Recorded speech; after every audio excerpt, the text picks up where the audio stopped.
So we'll start off with Cheryl Lemke. Cheryl Lemke is the president and CEO of the Materi Group, a consulting firm dedicated to advancing effective uses of technologies in schools.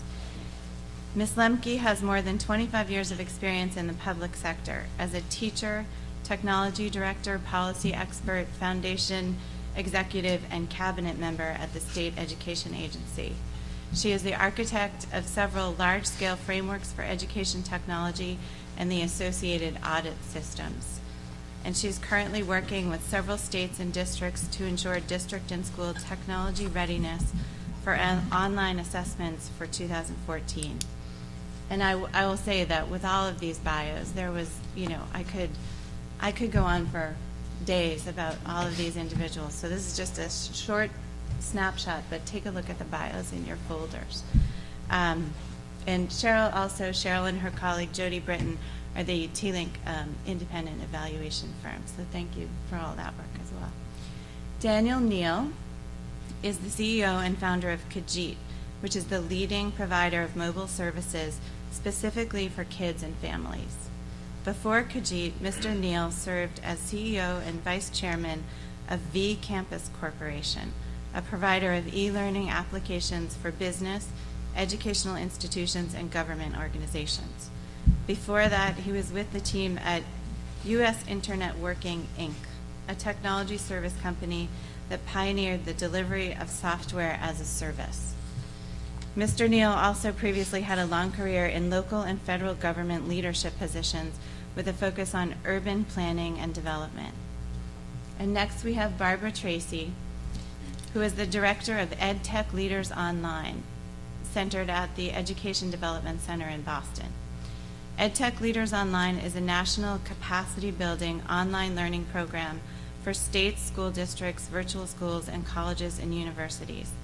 They have prepared 4,500 online instructors to deliver courses to more than 45,000 educators and students in more than 35 states. I hope I said that right, Barbara. Ms. Treacy also directed EDC's collaboration with eLearning for Educators, a 10-state consortium funded by the U.S. Department of Ed to establish statewide online professional development programs in each state. She is also the co-chair of the annual National Online Learning Institute held in collaboration with the Southern Regional Education Board and the International Society for Technology and Education. So you can see we have a lot of firepower to bring to bear to this conversation. So Cheryl, could you start, please? Sure, great. Well, thank you for the opportunity to be here. The way I approach this, and I think it'll be interesting to see the way the three panelists are actually approaching these tools for the personal and professional learning networks. One of the things that I decided to talk about is actually the tools, so I'm probably a good person to start. The idea that we have, an infinite number of tools, and next year we'll have an even bigger infinite number of tools to learn and to use in this environment. And one of the ways that I think we need to start thinking about it is that it's all interconnected. That it's not just that you have a group of students and you want them to get into a social interaction, and so you pull them into a site and they stay there. One of the things I think that's become really clear over the last decade is that people don't have a professional learning community. They have professional learning communities, and they're going to various communities and actually starting their own communities depending upon what they need, where they need it, and when they need it. And I think that we in the education arena have tried to formalize this and organize this in a way that is contrary, I think, sometimes to the way that it is just evolving over time as we go. So I want to talk a bit about that. And we know that these social networks look like this. There's so many different kinds of visualizations where you're with different spaces at different times in different organizations. And so in the short time I have today, I just wanted to give you a flavor of kind of some of the ranges that are there.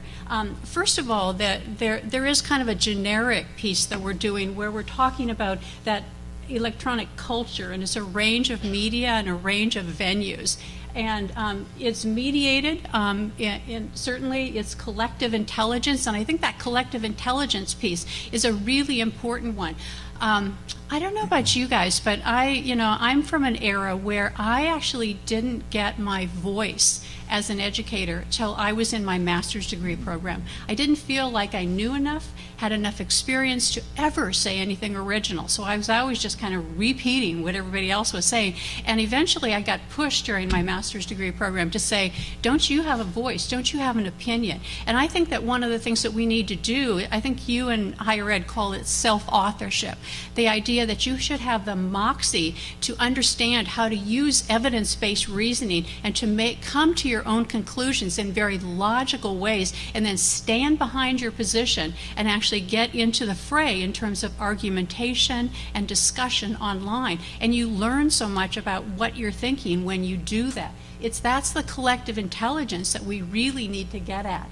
The knowledge communities are important, and that interacting in a variety of ways. And you've all seen kind of the buttons that are out there, the Facebook button and the LinkedIn button and all the others that are out there.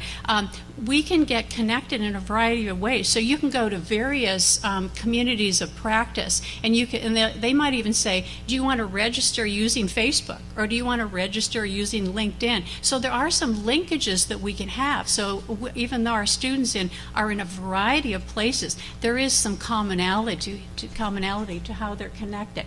And the two that I want to talk about today that are kind of the generic are the bulleted two. One is what I'm calling, what others call community of practice. And this is more of a place that people have come together for a longer term of time. They're connected to it. They've made a commitment to it. They have a mission and a passion about it. There's mutual engagement. And if you want to see kind of the aspects and characteristics of collaborative learning environments, which is really what this is all about, Johnson & Johnson has a really good definition of that. And there are some ways to actually do some analysis of the interactions that are going on in those communities of practice to see, what kinds of interactions is it just requests that are going on, or are people reacting to that? Are people producers? Are they composers? Are they creators? Or are they just lurkers and consumers? Kind of thing.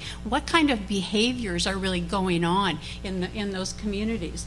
And then the second one is more of an ad hoc kind of thing, communities of interest, where you actually you frame something because you're interested in it. You may be interested in it for only a week deeply, but when you need it, and you're really interested, and you can actually create that whole thing yourself. It also, when you're talking about that last part, it's back to that self-authorship piece, that people really need to be self-directed. They need to understand that they can and should have the moxie to go out on Twitter and form a group around a hashtag because they're interested in leading that. Or they might have the moxie to go out and say, I don't think that Marzano had it right in his last book on this particular thing, and I want to go out and ask him a question about that, and have the moxie to do that and understand that, we're all even out there, that we can actually, as a student, can ask those kinds of questions and get those reactions even from the experts that we're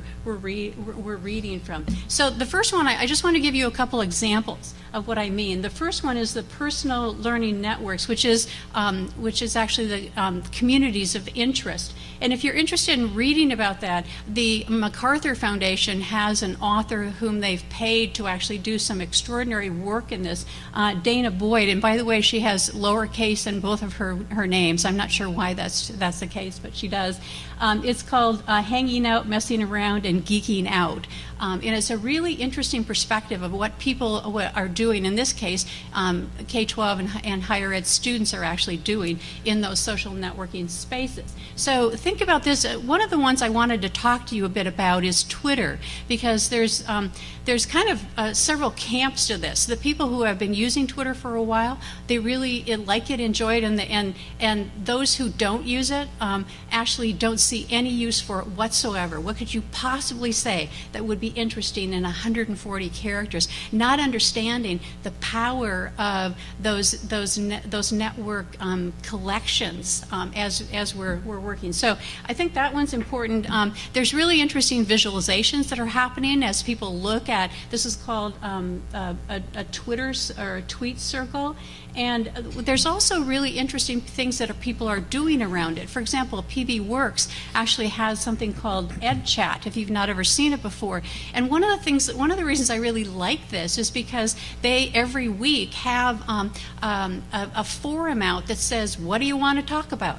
And it's not formalized by a faculty member or by a teacher. It's what the group wants to talk about. And you can see on the side some of the things that they're actually interested in. Everything from, what should we do about new types of assessment to match the standards, to classroom management, to a variety of other things that people are interested in. And then it pops up, and then there's facilitated conversation using Twitter. And there's been a few studies on it. They're just beginning to come out, but there was a study done by Drexel University that I thought was really interesting about the use of Twitter. It came out in the late 2011. And you can see that one of the things that they talked about is first of all, that the teachers whom they actually analyzed their reaction were actually pioneers. That they were forerunners in terms of Twitter. So we do have to remember that.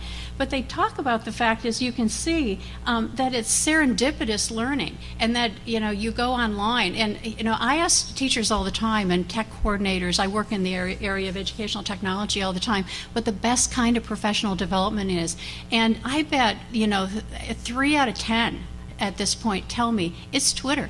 I go on and I follow people I admire. I follow them. I see who they're following. I follow kind of those Twitter feeds, and it's amazing what you can get. And I do the same thing. I mean, I have to stay up on things that are in my arena, and so almost every Saturday morning I'm on TweetDeck, and I'm following various things. One of my favorites was Sarah Palin for a while, but that has nothing to do. I don't follow her anymore. but you follow things that you're interested in. You see what other people are saying about it, and I have gotten some of the best sources of research and best practices from looking at those Twitter feeds, and also the idea that oftentimes it's individual teachers who are in their schools who are reaching out, and oftentimes the Twitter feeds that they're doing and the tweets that they're interacting with don't have anything to do with those who are geographically in the same space as them. I mean, for example, when I was a teacher, I taught for 7 years in a logging community. I was the math department. I needed to reach out to people, and I had my ways of doing that. But if I had this, it would be so much better. So people are beginning to see that collective piece. And just for those of you who don't use Twitter much, this is actually just one column on the TweetDeck that I use. This one happens to be EdChat from this morning. And you can see, for example, down here, it's 41 resources, tools, and apps to improve writing skills. Wouldn't anybody want that one? There's just all sorts of sources out there. And when you go to that, you can click on her. If you're interested in her, you can click on her image, and up comes some opportunities for you to reply directly to her, to write her an email, etc. So there's really opportunities to get connected with the people that you admire, that you're connecting, and you're asking, you want more information. Oftentimes, this kind of thing turns into a back channel. Like, I've been in schools where I was in a school about a month ago where the science teachers were telling me that they have a back channel in Twitter, and there were probably 6 high school science teachers in that particular school, and they said, we've got a Twitter feed going all the time, and with this hashtag. And so when I have a break, I'll go in and check the Twitter feed, or if I have a problem in a classroom, boom, I'm on Twitter, and my colleagues are answering me right now. Same thing could be happening in this room, and is happening in this room right now, where there's a lot of Twitter back feeds at conferences where people are Twittering, and it's interesting to kind of lift the hood up, see inside that black box about what other people are thinking while they're in the same space. So it's really an intriguing one. The other way that we do some back channeling that's not about Twitter but is about Google Docs is we actually have people get on Google Docs and collectively do things. I was in Alberta about a month ago collecting feedback from 250 people in a room for 2 hours. And what we did is we actually did some work with instantaneous polling. So they all had handhelds, and I had Mentimeter up, and they were polling, questions like, in 5 years, what percentage of your kids will actually even use your network? Or will they be on private networks? Because we're going to that. So maybe you need to do digital citizenship instead of locking everything down. And up pops the graph, and everyone's going, oh my God, I never realized that 50% of the people were saying that kids in our schools won't be using our networks in 5 years. It's that kind of thing. Or we went to Google Docs and we had 10 teams in each of these different categories, and they're all putting their ideas in and interacting and watching what everybody else is doing. There's possibilities there. Just a quick graph from that research study from Drexel. It's the two graphs that they looked at, how are educators using this? And what they're finding is they're using it for information, and they're using it mostly for responses to requests. Interesting piece. And they also talked about the impacts, and I've already mentioned most of those, so I think I'll go on.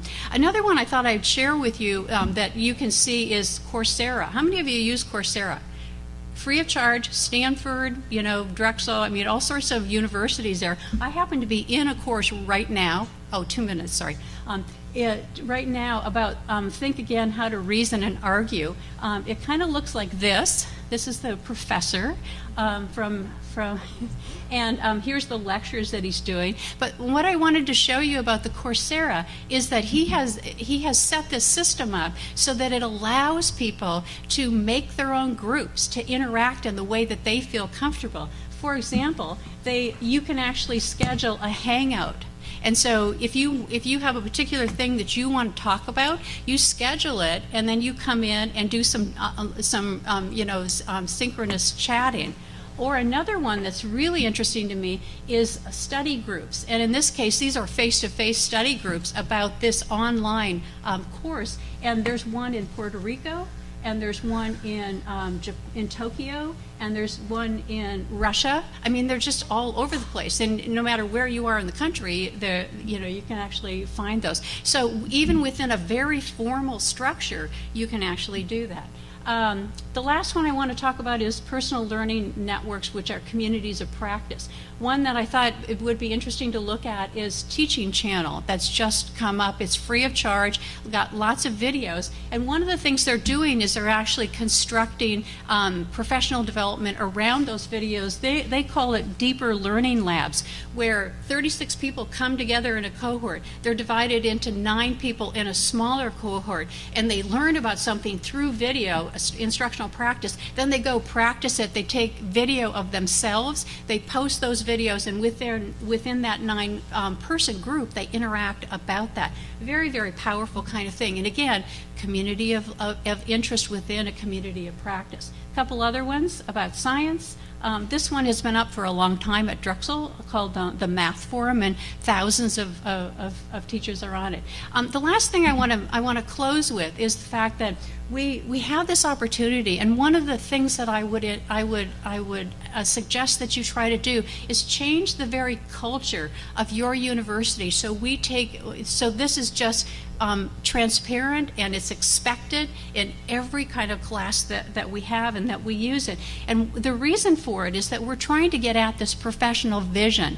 The definite, I don't know if you guys are familiar with kind of the professional vision that's coming out of Europe, but it talks about professional vision in the sense of taking what you're learning and applying it to practice. And they define it as observing and interpreting events and situations where do you notice the right right things? And do you act and reason about the things that you're noticing in a way that prompts higher and deeper learning within your kids? And in order to do this, we've got to have the expert teachers talking to the novice teachers to help them understand and connect tacit and explicit knowledge, because when kids come out of the universities, they have that explicit knowledge, but they don't have the tacit knowledge to put it in work in their classrooms. And we think that the communities of practice can really do that kind of thing. So I'm going to stop.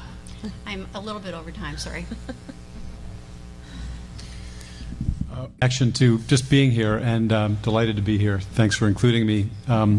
We work with, I represent Khajiit, and we work in partnership with Qualcomm to support TLINC.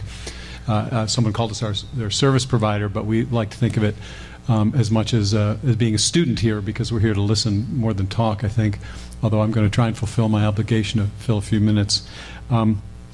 This is a company that I created because I wanted to make mobile services great for kids and all those who love them. That's the reason I started this company. And it has both everything to do with technology, but really everything to do with kids. And that inevitably led us to education and teachers and the education of teachers. So I knew that was going to happen. We didn't necessarily start there. We started as a cell phone company, right? Selling devices online and in retail stores. But we knew we'd get to education because that's where children really predominantly spend a great deal of their time. And we're watching the revolution that's upon us that Cheryl just described in a very exciting way. And it's changing the way everybody does everything. I'm here as an entrepreneur, as a business person, as a technologist, not as an educator, so I feel a little bit like a fish out of water.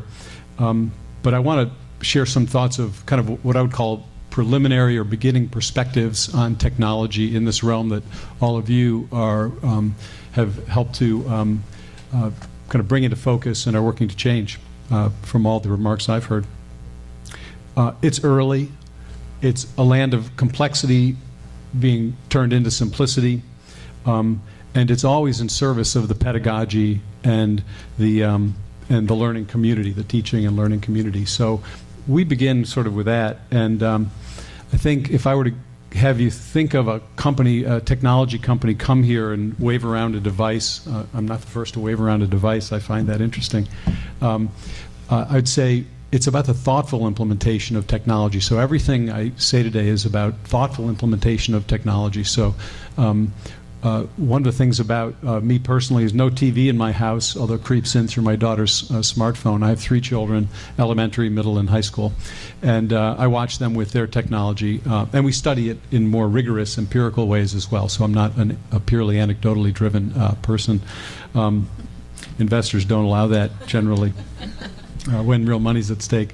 But I think what we see is, what I want to do is sort of balance my remarks with a thought for you, which is it's never good to foist technology on a problem. It's not. But one, I think in the situation we all find ourselves is to react thoughtfully to it, because it is upon us. And I'm listening to some of the things about recruiting students for teaching programs or teaching degrees and retaining them and then placing them and so on. And I'm thinking things are going through my mind like, wow, we would never hire a marketing person unless that didn't come to the interview with a tablet and wasn't completely on every social media. And of course, we would check them out on that social media before we hired them and see how good they were at marketing themselves before we'd hired them to market us. And I wonder, wow, are they doing that for the people coming into teaching programs and looking for teaching degrees? Because that's what their students are doing. Their students are living online and at an earlier and earlier age. The median age of a kid getting a quote, let's call it a cell phone for the moment, is sub 10 now. And it depends on whether you live on the coasts or Chicago, or depends on which community you're in. It varies a little bit, but it's pretty shocking.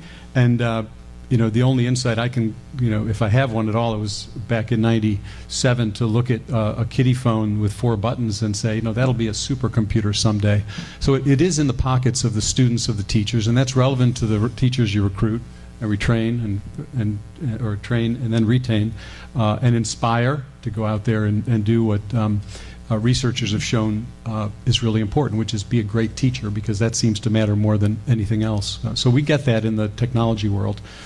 Bill Gates is kind of an inspiration for some of us in the technology world who really gets the importance of the teacher far, far and away above the technology itself. So let me give you just 4 quick perspectives. One, the kid's at the center. And there are a lot of, we think about accessing, the kid has constant access, in this little model I'll give you, but other people need access to the kid, and parents, teachers, mentors, coaches. There are lots of different circles around that kid. And this is, the metaphor I like to use is the technology's a kind of super cool kitchen table. And at a kitchen table, lots of things are negotiated. And the day in the life of a kid, maybe I can go along for a year without doing much different, but for a child to go a day or two, certainly my kids, without some crisis or a change or a new personality development that I didn't expect, it requires a kitchen table. And there's a researcher at Vassar College, Abby, I can't remember her name, Dr. something or other there, who talks about who studies a lot of brain stuff. And she's been instrumental in reminding all of us that the brain's not completed until you're roughly 25, right? The parent as frontal lobe concept, right? You're the frontal lobe of your children. Now, pause and think. Well, how old are the teachers that you're sending into classrooms? Most of the teachers you're sending into a classroom for the first time can't rent a car on their own, right? And they won't be able to until they're 25 in the United States. Why is that? Because their judgment, their cognitive capability isn't quite finished. Some are saying it's 27 now, or maybe it's even later for some of us. I don't know, but I find that really interesting. So kids are different, and the kitchen table is a great place to think about. When you're negotiating the technology, number one. Secondly, integration. This is how you take complexity and turn it into simplicity. So when I started out in this business, we didn't have the name Khajiit, which is from the letters of our kids' names. But, and no, I don't have 6. I only have 3, but we had other people come in there. But the CHIP was a name I used, which stood for Children's Handheld Integration Platform. And by integration, I mean that in many different ways, right? So these kinds of things, to kind of build on what Cheryl said, they integrate you into many different communities. And I think along those lines, I don't want to confuse tools with systems, right? There are great tools out there. We'll pick Twitter as a great tool. But all these have to be put into a system as well, an integrated system. And a friend of mine remarked that as he looks out in the education world, and we're working with school systems like Fairfax County Public Schools, Chicago Public Schools, we see this a quick kind of linear progression of technology. Oh, let's get a device. Oh, now it needs some content. Oh, now we need some more content. Now we need to figure out how to pay for it, and so on down the road. And I think there's a purpose to be served by looking at the full system in an integrated way.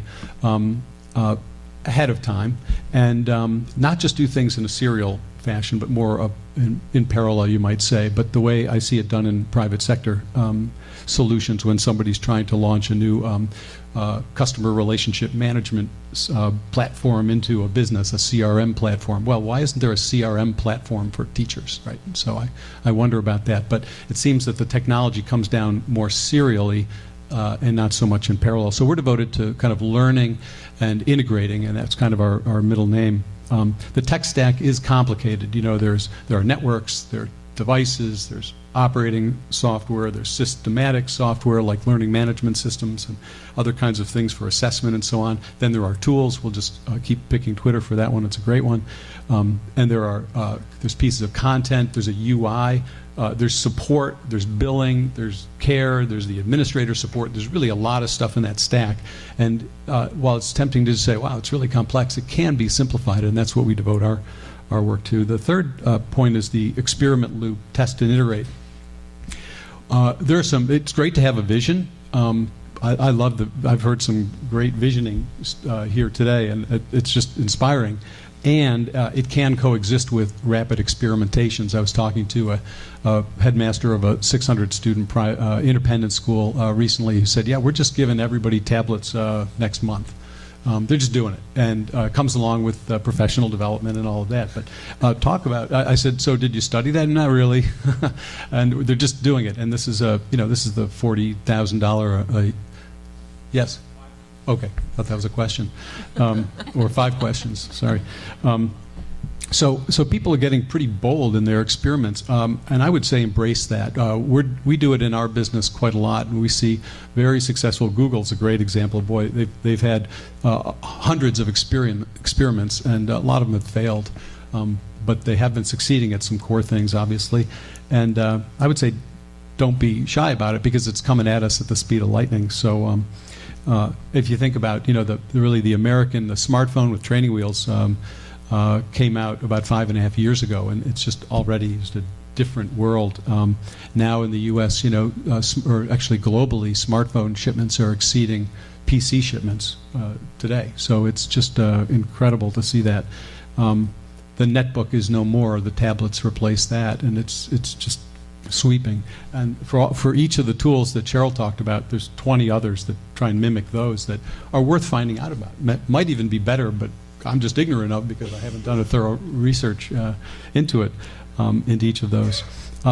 So that's the third thing, experiment loop, test and iterate. Don't be shy about that. And that's, again, our ethic. I'm not sort of making that advice to you, but I'm saying that's how we're operating as we listen and learn and try new things to support teacher training in this example. And finally, competition.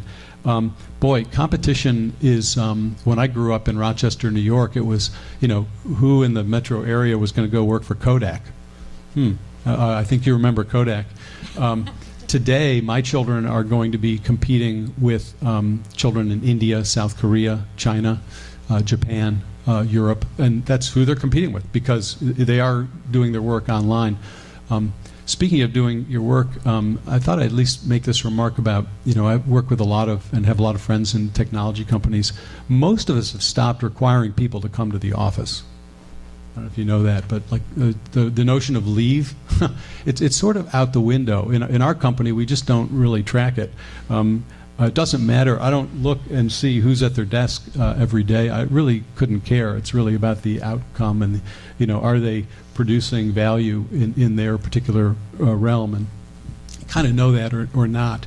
But it's just shocking. I didn't grow up in that world, but I've seen it. And it wasn't during the dot-com years of 96, 7, 8, and there. It wasn't quite like that either. It was, time in the office, all those late nights, and, you kind of lived your life in the office at the tech campus. It's really different now. People aren't necessarily in a particular geographic place to be contributing value, and I just offer that observation relating to competition because it does matter in terms of who you're going to attract into the profession, how you're going to retain them and incent them in what really is the great talent chase. Success in any realm requires just great talent. So if you're assessing your talent and saying, wow, we need more talent, then what you're really saying is, that seems to be something we need to really succeed and be competitive. I think the last thing I'd like to just sort of say is, just a couple of thoughts for you. One is, we focus on different things when we integrate things like mobile policy controls, who can do what with whom, when, where, under what conditions with a supercomputer. Who pays for what? Maybe parents pay for stuff in the evening and kids pay, and schools pay for stuff during the day, perhaps, or maybe the Gates Foundation provides a subsidy for certain kinds of educational activity on a device like this. Filtering, how to make sure a kid is on task at certain times of day or sleeping well at night, right? So they're not up all night. So how do you reconcile 24/7 access with what I like to really advocate, which is unstructured, untethered play? I'm a great believer as a technologist, and maybe you didn't expect me to say this, that you need unstructured, untethered play. But how do you reconcile that with a device that's kind of always on and ever, very, very powerful, and frankly, a soft addiction? So how do you turn that soft addiction of the screen? I don't know how many of you have glanced at your screens here, because you just can't not do it. That's okay. It's a soft addiction. It's kind of in the caffeine realm, in my opinion. But kids don't necessarily know that, and we turn off devices at night so kids can get a good night's sleep. We do that remotely. We let their parents do that. We can let their schools do that. So those are like real problems that I think this kinds of technology effectively brings to the fore. But I imagine a day, though, when Jane walks into her 6th grade science class and to kind of bring this all together. She's carrying a tablet with her, the tablet has on it, a screen and applications and maybe a module or a video or something. But imagine that all that, just that the tablet detects that she's walked into her 6th grade science class, and her teacher the evening before said, "Here's what that screen's going to say." And imagine that her teacher did that in collaboration with other teachers on a platform that enabled that to not interfere but augment the pedagogy, the experience that was going on in the classroom. We're not very far away from that at all. And I think I just kind of close by saying that we see the important thing in technology applications in this realm is, first, be thoughtful. Second, understand and seek to shape the entire system, which is composed of elements and tools. That's called taking the complexity into something that's simpler. Experiment and iterate, and always leave some time for that unstructured, untethered play, even when they have a supercomputer in their pocket. Thank you.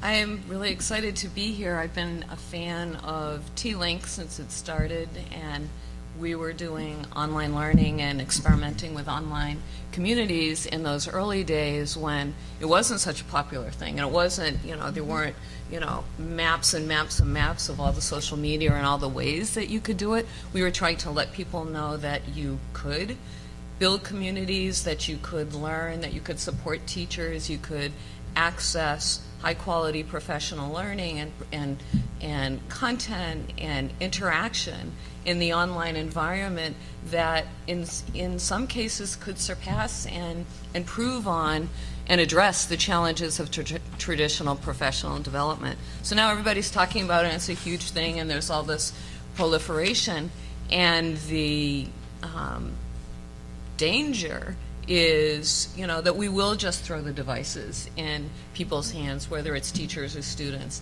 and we won't be thoughtful, and we'll think that these devices will solve the problem. So maybe a little bit differently than the other two panelists, I think I'm going to focus more on the human side, but I do have to say, thinking of, that powerful little device and transformational remodeling, I love that term too. It just, as you were talking, I just remembered my first cell phone, which I actually called a car phone, because I thought and I kept it plugged into my car, and it was like bigger than, it was as big as both of those bottles, and I thought the only purpose of this phone was in case I have an emergency in a car. So how, this is going to be great, I'll have a way to make a connection, and look at the transformational remodeling that has happened, and the whole industries that have grown because of the power of technology. But again, I think Tom talked about old work with new tools, and we don't want it to look like that.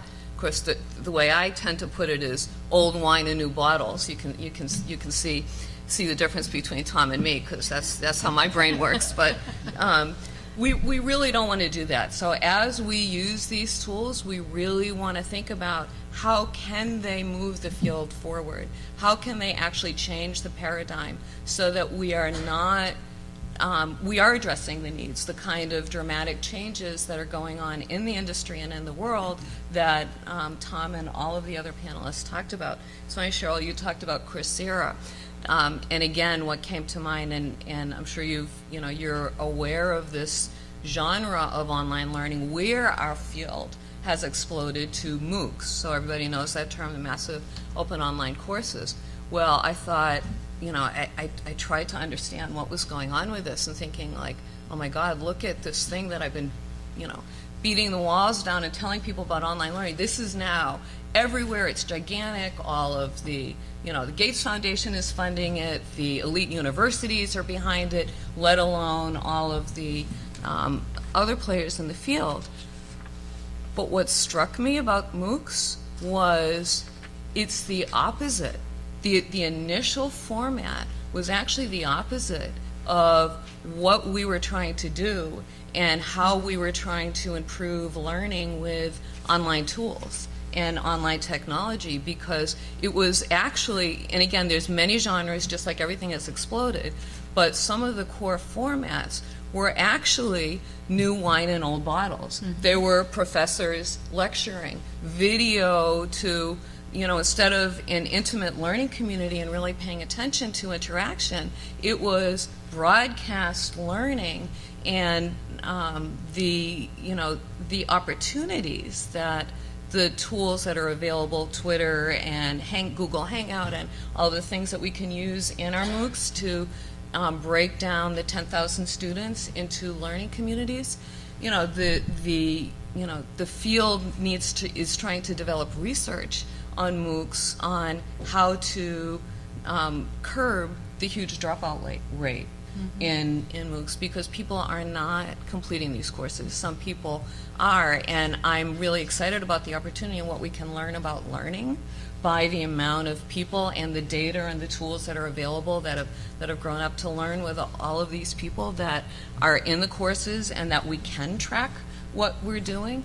But we just want to make sure that we're building these online learning environments that are productive, and that students do succeed, and that learning is really occurring, and that we do know how to manage it. I'm both excited about online tools and online technology, but we've been focusing on maybe you can say the human tools. So there's many tools that you have to make decisions about which tool is going to support which purpose. Just like, a hammer isn't going to do every building job. So Twitter is really great for actually a lot of different things, but Twitter isn't great for a deep reflective conversation that you're going to have in an online course and in an online community. And that's a lot of what we've tried to focus on, and what we've tried to do is work with organizations to help them understand what it's actually going to take to get the gains that you're trying to achieve, to meet the goals that you're trying to achieve. It's going to take an effort. It's very doable, and these tools can reach and meet the goals that meet the principles of what a high-quality learning environment is. I know Linda Darling-Hammond was central to the founding of NCTAF, and it's the principles of what's effective professional development that she and many others have underscored, that effective professional learning has to be in a community. It has to apply to teachers' practice. It has to have direct application to the classroom. It has to help you get deep into content. And the opportunity is there with the online tools and with building online communities, but paying attention to the facilitation skills and the facilitation needs. Even in EdgeChat, for example, which is such a great thing for everybody to know about, and it's good that you mentioned it. You also mentioned the facilitation. So even in a broad informal community, there's got to be someone who is, or some group of people who are managing the community and fostering the community to meet the goals of that community. So I think one of the questions, Sophie, when we talked a week or two ago, said to talk about, what are the essential components of an effective and an authentic educator community.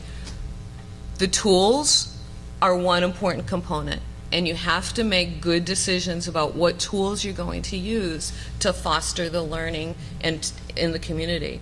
But there are other things, and so we can, if I have time, I'll go back to that. You guys covered that so beautifully. Some of the other core principles are, they're obvious in a way, but they're important to think about as you're trying to build your community.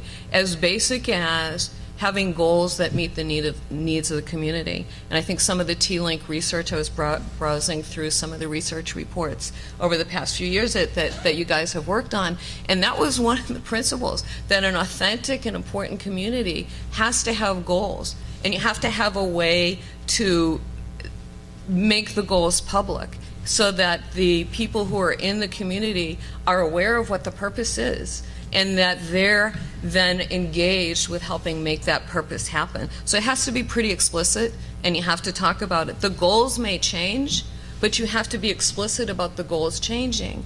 And a second component is feedback loops.